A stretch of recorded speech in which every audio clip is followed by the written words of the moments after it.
Hi, everybody, and welcome to Awaken Aware Eating and Living Daily Reflection. Today's day 4. Slept okay last night. I think I had a little too much chamomile tea. I had 2 cups instead of 1, and I got up to go to the bathroom more times than I would have liked to, and it disrupted my sleep. But overall slept okay. Did have a headache this morning. Noticed on my meeting, I was just sitting on the porch on my meeting and felt a headache. But the thing I wanted to talk about today that I really have gotten in touch with, so I think I want to talk about food before I talk about the thing I got in touch with. And, I had breakfast. So a lot of times people do ask me what I eat. So I'm going to talk about that a little bit now. So what I eat is between 7 and 7:30 every morning. And I'm pretty religious about this. I'm pretty set on this because it really helps to stabilize the brain and the body. I eat breakfast. And what I have for breakfast is 6 ounces of protein. So 6 ounces of fish, 6 ounces of chicken, 6 ounces of meat, or I have 3 eggs instead of the 6 ounces of protein. Or sometimes I have 4 ounces of protein and I have 6 ounces of yogurt.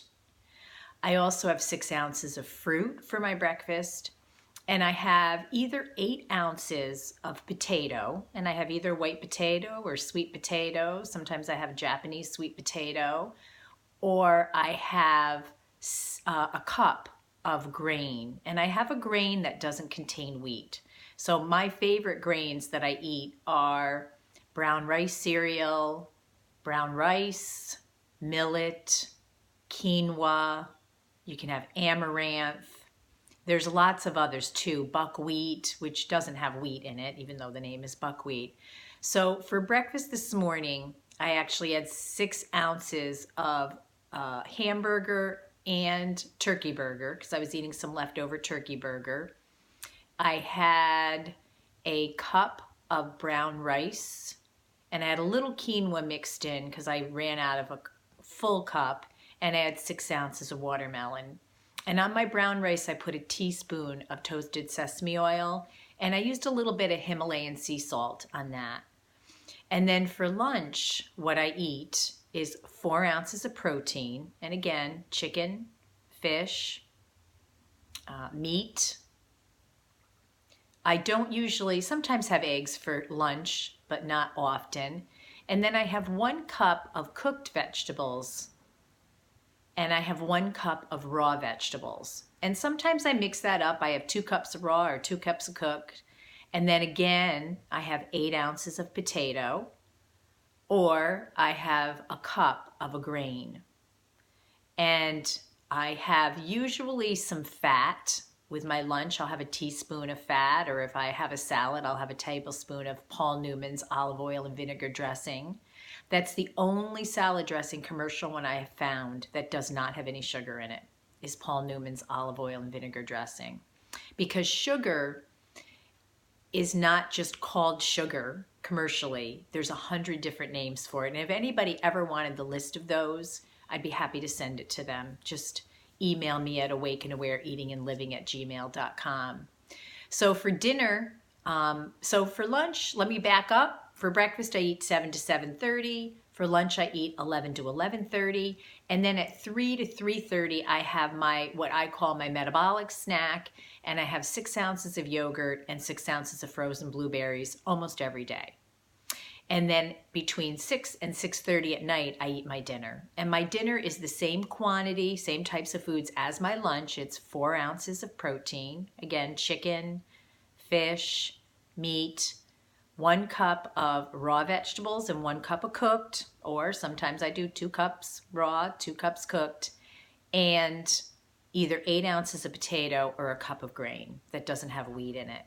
And then I also have some fat. And I measure out, I don't have more than 2 tablespoons of fat a day total between those 4 times that I eat. So that's what my food plan looks like. And I've been following that. Today's day 4. Like I said, I've had 5 years at a clip, though, of following that each and every single day for 5 years. I have had 6 months, I've had months, I've had not more than 5 years and not another year period of time, but I've had months at a time of following it too. Last year, I think I had 6 months of following it without deviating at all. And the reason for that is because I am a food addict, and I'm a late stage food addict. And so people will say, oh, that's so strict. Why are you so strict? It's not. That's like saying to somebody who takes medication, I know you're only supposed to take one pill a day, but it's so strict, so strict. My food plan is my medication. I'm not on any other medications. I'm 55 years old. The only other thing I take is I take a multivitamin and I take vitamin D every other day. But other than that, I'm on absolutely no medications because my food plan is my medication. It stabilizes my brain. My body's really happy. And, you know, one of the things that I've not been able to do that I would have liked to do is I would have liked to eat vegan, but my body does not seem to like that. I cannot stay away from binging whenever I try to eat vegan. So again, I support that, vegetarianism and veganism. I'd love to do it, but my brain doesn't like it. It just doesn't like it, and neither does my body. I don't feel satiated enough.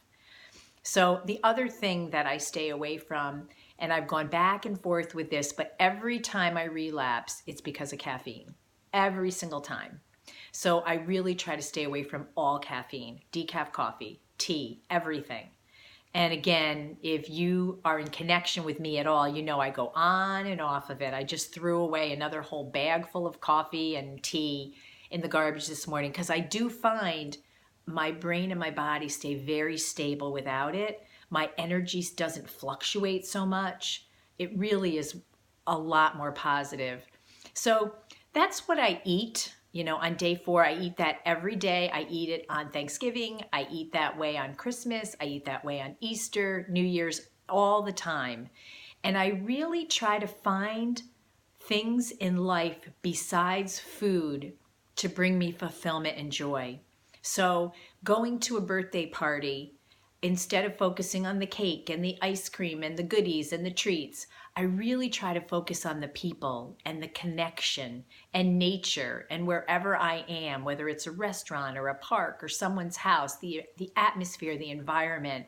So definitely recovering from food addiction really has taken me learning to find fulfillment and pleasure and joy in things other than food. And that is no easy task because we are completely culturized and socialized for the most part to focus on food.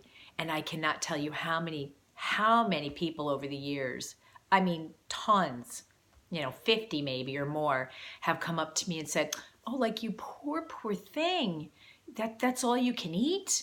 And just this complete lack of awareness that there's so much more to life than the way we've been taught to eat. And again, I often say, oh, you don't have to feel sorry for me. I'm healthy. I'm happy. Like, I live a really full, vibrant life. I have a lot of connection with others who are doing this too. I'm not alone. And I also have a lot of connection with the God of my understanding, that spirit within, that love and kindness and compassion, that energy of that exists. So it's been an interesting dynamic, though, talking to normies about this, and especially people who are also probably on the spectrum of food addiction but don't realize it yet. So anyway, thanks so much for joining with me today. As always, I hope you have lots of awakenings and awarenesses. If you have any questions about my food plan, if you want me to send it to you, I'm happy to do that. Just email me at awakeandawareeatingandliving@gmail.com. Thanks.